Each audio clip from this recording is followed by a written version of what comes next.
Salut, c'est Magic Fun, j'espère que vous allez bien. Dans cette vidéo, je vais vous apprendre un tour de magie facile à faire, original et visuel avec des élastiques et qui va vous permettre de traverser la matière.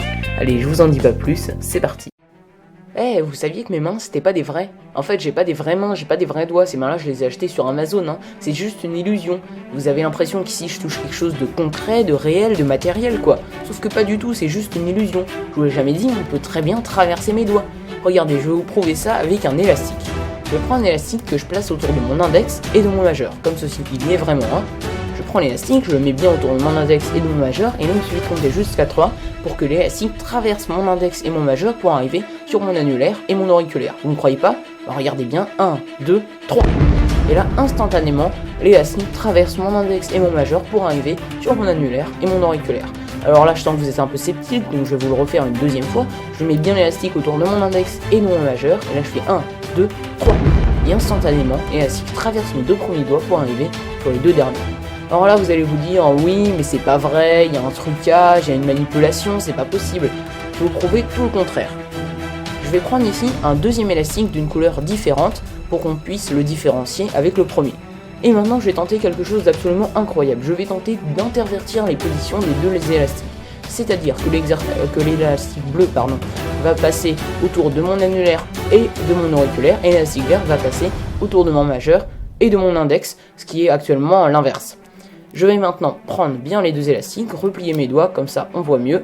Voilà, on fait comme ça, et là 1, 2, 3, les deux élastiques échangent de place. Instantanément, en une fraction de seconde, l'élastique vert est passé autour de mon index et de mon majeur, et l'élastique bleu est passé autour de mon annulaire et de mon auriculaire. Alors là, pour les plus sceptiques d'entre vous, pour ceux qui ne croient toujours pas, qui croient toujours que j'ai des vrais doigts en fait, je vais vous prouver une bonne fois pour toutes le contraire. Je prends un dernier élastique qui va faire office de barrière en fait. Il va empêcher mes deux élastiques de changer de place, puisque jusqu'ici ils ne pouvaient déjà pas passer vers le bas, mais maintenant ils ne peuvent pas non plus passer vers le haut. Ils sont donc obligés de passer entre mes doigts comme ceci pour échanger de place. Donc maintenant, mesdames et messieurs, je tente à nouveau quelque chose d'absolument incroyable. Je vais tenter le double saut périlleux d'élastique avec obstacle, c'est-à-dire que l'élastique vert va passer autour de mon annulaire et de mon auriculaire, l'élastique bleu autour de mon index et de mon majeur. Regardez bien, ça demande beaucoup de concentration, un grand entraînement. Et alors regardez bien, 1, 2, 3. Et les deux élastiques échangent instantanément de place. L'élastique bleu est maintenant autour de mon index et de mon majeur, et l'élastique vert est maintenant autour de mon annulaire et de mon auriculaire. Allez, comme je suis sympa, je vous explique tout de suite comment ça marche.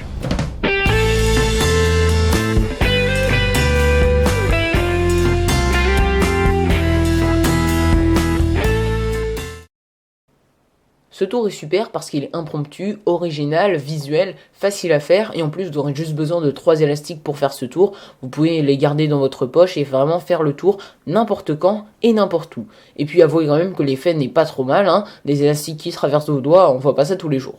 Donc vous aurez besoin de 3 élastiques. 2 élastiques, enfin les deux premiers doivent être de taille à peu près similaire, c'est mieux s'ils sont de taille à peu près identique. Et c'est très important qu'ils soient de 2 couleurs différentes, d'accord? Pour qu'ensuite on puisse les différencier quand vous allez, quand vous allez les faire échanger de place sur vos doigts, d'accord? Donc c'est très important que les 2 premiers élastiques soient de couleurs différentes. Et pour le 3e élastique, c'est mieux s'il est un peu plus grand parce que pour la 3e phase du tour, oui parce qu'il y a 3 phases dans ce tour, vous allez devoir l'entortiller comme ça autour de vos doigts et en fait il va servir de barrière, moi j'appelle ça une barrière, ce qui va soi-disant empêcher les élastiques de traverser vos doigts, ils pourront plus passer par le haut alors qu'ils pouvaient déjà plus passer par le bas. Mais bref, ça on verra par la suite. Pour l'instant, vous avez juste besoin d'un élastique pour la première phase. Donc comme je vous l'ai dit dans ce tour, il y a 3 phases. Et la première phase, c'est le principe de base, le principe qui va vous permettre de créer ensuite des variantes par vous-même et qu'on va utiliser pour toute la routine, pour tout le tour, c'est le principe qu'on va utiliser. Vous allez placer l'élastique sur vos 2 premiers doigts et avec votre index de votre autre main, vous allez tendre l'élastique comme ceci, de manière à créer une sorte de triangle. Attention, triangle Illuminati, ok j'arrête. Donc vous allez placer non pas vos 2 premiers doigts dans l'élastique, comme le spectateur va le penser, mais tous vos doigts dans le triangle que vous venez de créer, d'accord? Et c'est mieux si vous faites claquer l'élastique sur vos doigts, parce que le spectateur va vraiment s'imaginer que vous mettez bien l'élastique autour de vos doigts. Et bien sûr, vous ne faites pas ça sous le nez des spectateurs. Vous le faites, si possible, en retournant votre main, ou en distrayant leur attention, bref, vous faites quelque chose pour que le spectateur ne voit pas que vous mettez vos doigts d'une manière un peu bizarre dans l'élastique, d'accord? Vous êtes là et vous mettez tous vos doigts dans l'élastique. Et donc, côté spectateur, ça donne ça. On voit l'élastique sur l'index et le majeur. Et là, vous allez compter jusqu'à 3 ou faire inventer une passe magique comme vous voulez. Et juste en dépliant vos doigts, en ouvrant votre main, l'élastique va passer sur vos 2 derniers doigts, c'est automatique. Et donc ça, c'est le principe de base. Peut-être que vous connaissiez déjà ça, peut-être que les spectateurs aussi connaissent déjà. S'il y en a qui se prennent pour des malins et qui vont dire « ouais, je sais comment tu fais », par la suite, vous allez les bluffer avec la barrière, vous allez voir après. Maintenant, deuxième phase, vous allez utiliser 2 élastiques, donc les 2 élastiques de couleurs différentes. Vous allez placer toujours le premier, comme ceci, sur vos 2 premiers doigts, et le deuxième sur vos 2 derniers doigts, d'accord? Donc jusqu'ici, rien de compliqué. Là où ça devient un peu plus dur, c'est que vous allez devoir prendre les 2 élastiques comme ceci et former un triangle. En fait, il va y avoir 3 triangles. Un triangle dans le sens qui va être à l'endroit, si on peut dire, et 2 autres qui vont être sur les côtés à l'envers. Vous voyez ce que je veux dire, d'accord? Vous allez ensuite placer tous vos doigts dans le triangle central, dans le triangle du milieu, d'accord? Comme ceci. Donc là, c'est déjà un peu plus dur, je vous conseille de vous entraîner un peu. Placez tous vos doigts à l'intérieur. Et vous laissez les élastiques bien sur vos doigts comme ça, d'accord? Et toujours du côté spectateur, on ne voit rien d'anormal, hein. Les 2 élastiques sont bien sur 2 doigts chacun, ok? Et en fait, ça va être exactement le même principe, les 2 élastiques vont passer en fait, comme ceci, de 2 doigts en 2 doigts, si on peut dire ça. D'accord?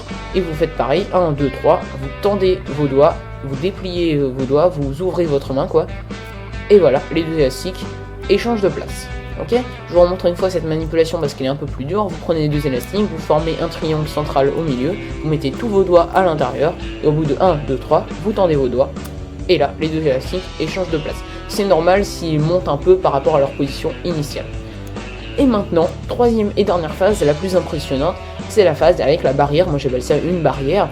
Et la barrière, vous allez en fait l'entortiller comme ça autour de vos doigts. Et elle est censée empêcher les élastiques d'échanger de place. Parce que vous pouvez expliquer à votre spectateur que les élastiques, déjà ils pouvaient pas passer vers le bas, mais maintenant ils peuvent pas non plus passer vers le haut. Donc ils sont obligés de passer à travers vos doigts. Bien sûr, j'ai oublié de vous le dire, mais libre à vous d'inventer une histoire pour votre tour, de dire vraiment ce que vous voulez, pour justifier, ou je sais pas, enfin, pour accompagner le tour, que les élastiques traversent vos doigts, d'accord? Et donc la barrière, en fait, elle ne va strictement rien changer. Ça va être la même manipulation qu'à la deuxième phase, c'est juste que c'est plus impressionnant avec la barrière. Donc vous allez prendre pareil, hein, vous prenez les 2 élastiques, vous formez 3 triangles, vous mettez tous vos doigts dans le triangle central, et là vous faites 1, 2, 3. Bon, là c'est un peu galère, voilà, et en gros ça fait ça. Voilà, ok. Donc vous devez vous entraîner un peu pour cette troisième et dernière phase, parce que comme vous pouvez le voir, elle est un peu plus dure, elle rate plus souvent. C'est mieux si vous mettez vos doigts un peu plus... Enfin, si vous mettez les élastiques, pardon, plus haut, enfin, pas vraiment vers le bas de vos doigts. Plus vous les mettez haut, plus ils vont arriver correctement, enfin, plus ils vont arriver vers le bas de vos doigts, parce que s'ils arrivent trop vers le haut, en fait, ça va faire ça, quoi. Et les spectateurs vont pouvoir tout de suite imaginer qu'en fait, les élastiques, ils passent comme ça, d'accord? Donc c'est mieux si quand vous prenez les élastiques, que vous faites ça, vous les mettez le plus possible vers le haut. Pas trop quand même, parce que sinon ils vont repasser au-dessus, d'accord? Donc vous les laissez par exemple comme ça, et vous faites 1, bon celui-là il est parti, super, voilà, et vous faites 1, 2, 3, et les 2 élastiques échangent de place. Et voilà, maintenant vous avez appris à faire traverser des élastiques à travers vos doigts.